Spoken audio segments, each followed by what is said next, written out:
हमारे नए गली न्यूज़ इंडिया चैनल को सब्सक्राइब करें और बेल आइकन दबाना ना भूलें। बड़े होंगे तो आप जान जाएंगे कि ये सीएई, एनपीआर और एनआरसी ये सिर्फ वर्ण व्यवस्था के तहत हमें गुलाम बनाने की कोशिश है।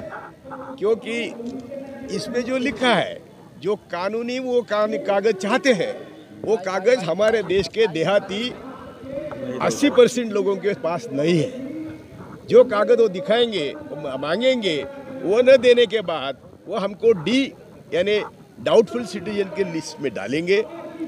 उसका नतीजा क्या है? न हमें अन्न सुरक्षा मिलेगी, न हमें पानी मिलेगा, न हमें बिजली मिलेगी, न हमें वोटिंग राइट मिलेगा, न हमें देश के जो राइट है उन मिलेंगे। उसके खिलाफ बड़ा आंदोलन खड़ा होगा और इनके बाप को ये सब राइट हमको वापस देने पड़ेंगे। इतना ही ये हमको गुलाम बनाने की, देश अशांत बनाने की जो हमारी इनकी हज़ारों साल की परंपरा है, वही परंपरा आगे चलाने के लिए ये तीनों नए कानून लाए हैं। इसमें कोई संदेह नहीं। और हम सबको, यदि आप कैमरामैन है, आपके भी घर में देहात के होंगे तो पूछो।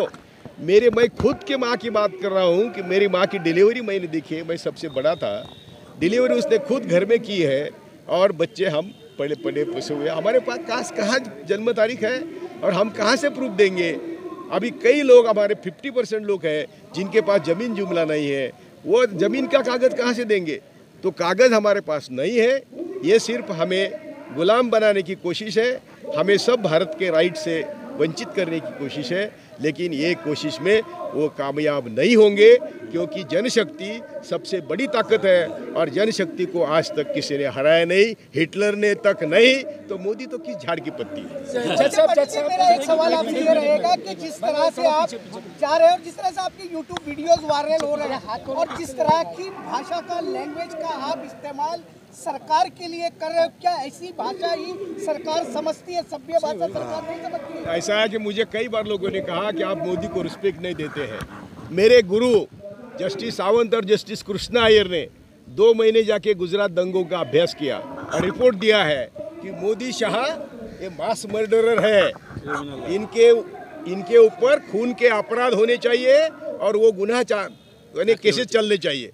दूसरा, उन्होंने रिकमेंड किया था कि मोदी शाह को किसी हालत में संविधानिक पद पर, किसी संविधानिक पद पर नहीं बिठाना चाहिए।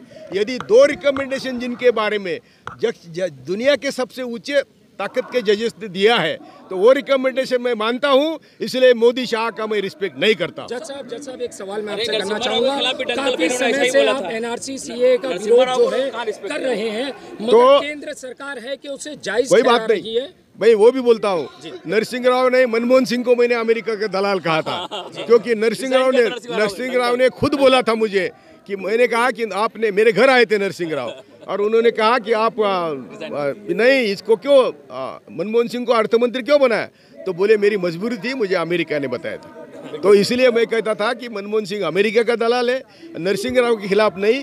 ये अणु ऊर्जा के खिलाफ जब मैं आंदोलन करता था, किसके बस्ती में अणु ऊर्जा आती थी? मुस्लिमों के बस्ती में, क्रिश्चियनों के बस्ती में ये अणु ऊर्जा डंपिंग ग्राउंड आते हैं। इसके खिलाफ मैं आंदोलन करता था। तब मैंने बोला था कि हम कानून भी नहीं मानेंगे और हम रास्ते पर मरने को तैयार है। विदेशी कंपनियों के खिलाफ भी किया था सर। एक बात सुनिए सर, आप जैसा लॉ कोई भी, जैसा आपको इतना एक्सपीरियंस है, हाईकोर्ट के आप जज रह चुके हो, अब ये कहना है कि जो पुलिस जो प्रदर्शनकारियों को जो नोटिस देती है 149 और ये जो नोटिस देती है, उसके बारे में क्या कानूनी प्रक्रिया? नहीं, आजकल सुनिए, आजकल हमारे संविधान के सभी राइट, यानी संविधान ही सस्पेंड हुआ है। संविधान की अमलबजावनी नहीं हो रही है। पिछले दरवाजे से इमरजेंसी है। इंदिरा गांधी की इमरजेंसी खुले दिल से आई थी, कानून के तहत आई थी। ये गैर कानूनी इमरजेंसी है, अनडिक्लेयर्ड इमरजेंसी है। इसमें हमारा आर्टिकल 91, आर्टिकल 21, ये सब आर्टिकल सस्पेंड हुए हैं और सभी कारोबार देश का संविधान की धज्जियां उड़ाते हुए, कायदा कानून की धज्जियां उड़ाते हुए चला रहा है। सुप्रीम कोर्ट के ऑर्डर की धज्जियां उड़ाते हुए कारोबार चल रहा है। तो इसी कारोबार में हमें जस्टिस मिलने की कोई गुंजाइश नहीं। हम सब रास्ते पर आएंगे। हम जो पुलिस को डरेंगे, हम जो सरकार को डरेंगे, तो घर में बैठ के सड़कें मरेंगे। मैं आपके माध्यम से सबको विनती करता हूं कि रास्ते पर आओ, लड़के मरो, घर में सड़कें मरने के बजाय रास्ते पर आओ। जय भारत। सुप्रीम कोर्ट के ऑर्डर के बारे में आपका क्या ख्याल है? सुप्रीम कोर्ट जो सीए का जो गया हुआ है, कुछ दिया है ना, कुछ दिया नहीं ना।